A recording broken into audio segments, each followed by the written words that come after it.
So, I've been deep diving into this new report from Bybit, and honestly, some of the findings are pretty wild. It's called Blockchain Freezing Exposed, and it peels back a layer of the crypto world that I think a lot of us just assume isn't there. We talk a lot about decentralization, about the promise of a financial system that no single entity can control. The whole idea is that your assets are your assets, censorship resistant. But this report puts a pretty big question mark next to that idea. It's a solid piece of research, digging into the code of some of the biggest blockchains out there. The headline finding is this: out of 166 blockchains they analyzed, a full 16 of them have some kind of hidden mechanism, a sort of off switch that can be used to freeze user funds. These aren't just small, obscure projects either. We're talking about some major players in the space. This functionality is often buried deep in the code, or controlled at the validator level, making it almost invisible to the average user. It's a stark reminder that not everything in crypto is as decentralized as it seems on the surface. And that really gets to the core of the concern here. If a blockchain has a built-in kill switch, what does that mean for the principle of decentralization? It fundamentally changes the trust model. It means there's a central point of failure, a lever that could potentially be pulled by developers, or worse, be compelled by governments or regulators. This isn't just a technical detail, it's a potential backdoor for financial censorship, and it's something every single person in this space needs to be aware of. So today we're going to break down exactly which chains have this capability, and what it means for you. First up is BNB chain. The report confirms it has hard-coded freeze functionality, which isn't just theoretical, it's actually been used before. Next is VeChain. Much like BNB, it also has a hard-coded freeze mechanism built in, and this feature has also been previously activated. Then there's Chiliz, the blockchain for fan tokens. Bybit's analysis highlights that Chiliz also includes this kind of hard-coded freeze feature in its code. The report also lists VIC, which is now known as Viction. It's another one specifically pointed out for having this hard-coded freezing capability built in. XDC Network, or Zinfin, is on the list as well. Bybit's research points to its architecture having that same hard-coded freeze capability from the start.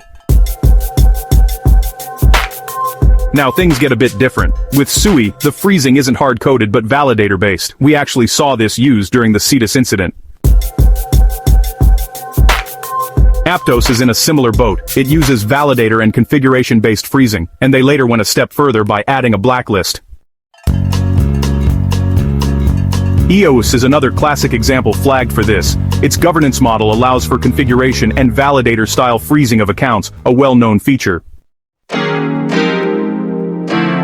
Pico, or Huobi EcoChain, uses a different path on-chain system contracts. This is another method to achieve the same result of freezing funds. Waves is also on the list. The report is clear that it's among the chains that were identified as having these kinds of features. Wavex, popular for NFTs and gaming, is another one. It's included in the report for having freezing capabilities within its protocol as well. Linea, a newer player in the Layer 2 space, also gets a mention. It's named in the report as having freezing capabilities. Harmony One is another project you might know. The report includes it in the list of blockchains that have these built-in freezing features. Supra has been mentioned in multiple summaries of the report's findings, flagging it as another network with these potential centralization risks to consider. Rose, from the Oasis network, rounds out the list. It's identified as being affected by code that allows for the freezing of assets. To be clear, some outlets also mention Ethereum or Avalanche, but the core focus of the report is on these 16 specific chains I listed. So, after going through all 16 of those, the picture is pretty clear. The promise of complete decentralization, of truly unstoppable censorship-resistant finance, isn't a given. Even on some of the biggest and most reputable blockchains, there are mechanisms in place that could, under certain circumstances, be used to freeze your funds. Whether it's hard-coded, controlled by validators, or managed through system contracts, the capability exists. This isn't FUD, it's just a reality of the tech as it stands today. It's a trade-off some of these networks have made, often in the name of security or the ability to recover from hacks, but it's a trade-off you need to know about. The key takeaway here isn't to panic and pull everything out, but to be smart and be informed. The mantra "don't trust, verify" has never been more important. Before you decide to park your assets on any network, you have to do your own research.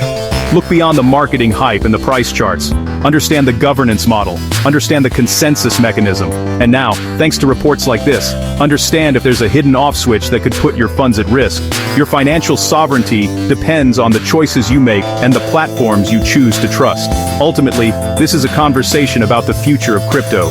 Do we want a system with backdoors and safety nets, or do we want one that is truly decentralized, for better or for worse? There's no easy answer, and different people will have different opinions, but what's not up for debate is the need for transparency. This knowledge gives you, the user, the power to make an informed decision. So stay curious, keep learning, and be deliberate about where you put your trust and your assets in this space. That's it for me.